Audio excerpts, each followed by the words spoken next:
بزن تیوی هرچی اخبار به روز استرین چنل فارسی زبان بزن تیوی یوتیوب چنل. جالب کمک علیرضا امیرقاسمی به شبکه من و تو.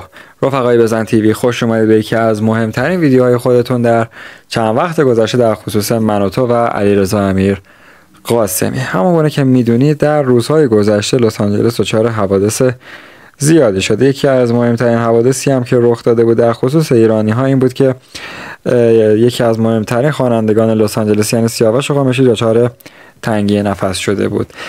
امیرقاسمی در جدیدترین صحبتی که انجام داد و عکسی که از خودش منتشر کرد، عکسی از سیاوش قمیشی رو منتشر کرد که در یک رستوران با یکدیگه هستن و قرار هست تور کنسرت های جدیدشون رو انجام بدن. علیرضا امیرقاسمی در یکی از مهمترین صحبت‌های خودش در طی 48 ساعت گذشته اعلام کرده با شهرام شب‌پره، شهبال و سیاوش قمیشی و دیگر خوانندگان لس آنجلسی مثل مسیل ساسی و دیگر افراد قرار هست اونها رو در شبکه من و تو راه بدن و از اونها مصاحبه انجام بدن. گفته شده که علیرضا امیرقاسمی به صورت شخصی و به صورت کانکشن خودش این کار رو برای شبکه من و تو انجام داده، به گونه‌ای که قبلا گفته میشد که شاید رقیب همدیگه باشن، اما این کار امیرقاسمی خودش جنجال به پا کرده بود و این حرکتش به نوعی یک کمک برای شروع روند جدید من و تو بوده. گفته شده که 8 نفر از خوانندگان و افراد که در لس آنجلس حضور داشتند رو مثل یک سری از خوانندگان از جمله ساسی و اندی و یک خواننده سورپرایز رو قرار هست به شبکه من و تو دعوت کنند و اینها همه به خاطر این هست که امیرقاسمی از اونها خواسته در شبکه من و تو حضور پیدا کنند و به گونه نقش میانجی رو ایفا کرده. من و تو هم به نظر میرسه با من و تو ها به جدیدی که قرار هست در آینده برنامه‌شو پخش کنه و این مدت تیزرهای مختلفی ازش بیرون اومده، قرار هست یک سر و سامون و یک بازدید جنجالی رو به خودش اختصاص بده. در روزهای گذشته ما شاهد دعوا و درگیری بین حمید شبخیز و من و تو و BBC و ایران اینترنشنال بودیم، اما این کمک علیرضا امیرقاسمی به شبکه من و تو خودش حسابی میتونه بهشون کمک کنه، چرا که حضور سیاوش قمیشی در قالب یک مصاحبه و یک مستند و همچنین اندی و شهبال و دیگر افراد قرار هست یک گونه‌ای یک برنامه جدید رو برپا کنه. گفته شده یکی از مجریان جدیدی که قرار هست در این برنامه حضور پیدا کنه شهرام شب‌پره هست که با اون هم با حضور در شبکه من و تو قرار هست یک پروبال جدیدی به این شبکه بده، اون هم توسط علیرضا امیرقاسمی به این شبکه راهی شده. خلاصه که بدین گونه‌ای که نقل شده طی 24 ساعت گذشته از رسانه‌های تلگرامی و اینستاگرامی و اخبار ماهواره، این مهمترین خبری بوده که توسط علیرضا امیرقاسمی به نظر میرسه منتشر شده و باید در روزهای آینده منتظر باشیم و ببینیم که این اتفاق چه زمانی خواهد افتاد و هنرمندان و بازیگران و حتی یک سری از افراد ثروتمند لس آنجلسی در برنامه‌های جدید من و تو به چه گونه ایفای نقش خواهند کرد و چه اتفاقاتی رو رقم خواهند زد. این کار علیرضا امیرقاسمی یک کار جدید و نوآوری بود برای همکاری با شبکه من و تو. به نظر میرسه که ادغامی بشه و یک همکاری شکل بگیره بین امیرقاسمی و شبکه من و تویی که بعد از بازگشت آزمایشی خودش این روزها بیشتر از هر زمانی به دنبال جذب مخاطب هست و اینکه بتونه اسپانسرشیپ خودش رو تامین کنه و یک جورایی اون برنامه و بودجه خودش رو هماهنگ کنه و بتونه از آزمایشی بودن در بیاد و به صورت کامل بتونه که بعد از این 3 ماه به روند کاری خودش برگرده. تو میتونی امیرعلی، تو میتونی. اگه هر کسی دیگه که تونسته تو یکی هم میتونی. این که کاری نداره هر کی هم حرفی زد بهت محکم وای میستی و حرف خودتو میزنی. باید به همه جواب بدی.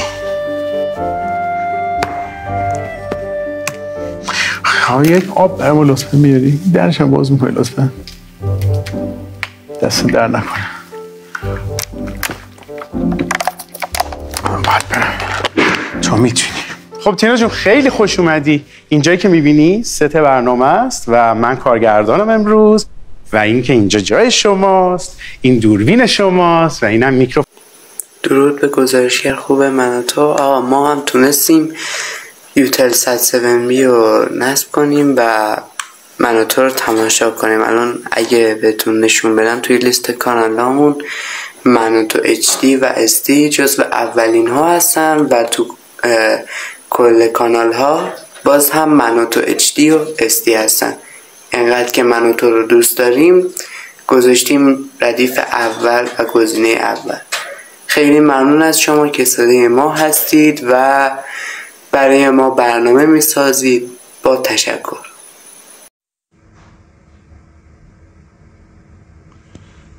درود بر شما. بعد از گذشت 1 سال واقعا سخت، من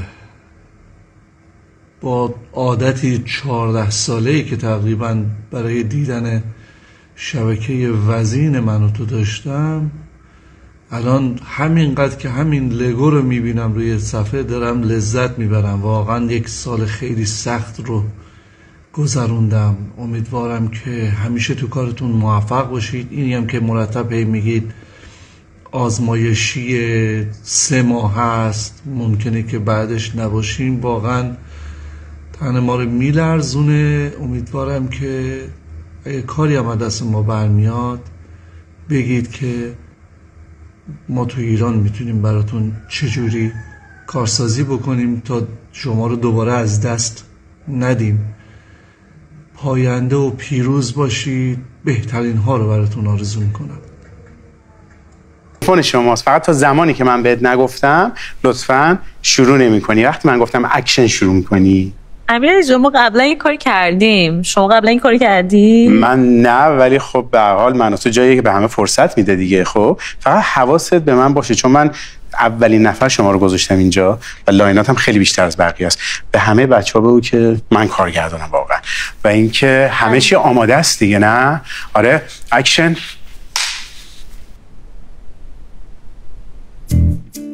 سپاسگزاریم از اینکه مثل درود بر شما. من یه پیغام صوتی گذاشتم، بعد پشیمون شدم، گفتم عوض کنم پیغام تصویری بذارم و رسیدم به خیر بگم. به به آقا امید، خوش تشریف آوردید. تینا خانم، آقای امیرعلی عزیز، همتون خوش تشریف آوردید.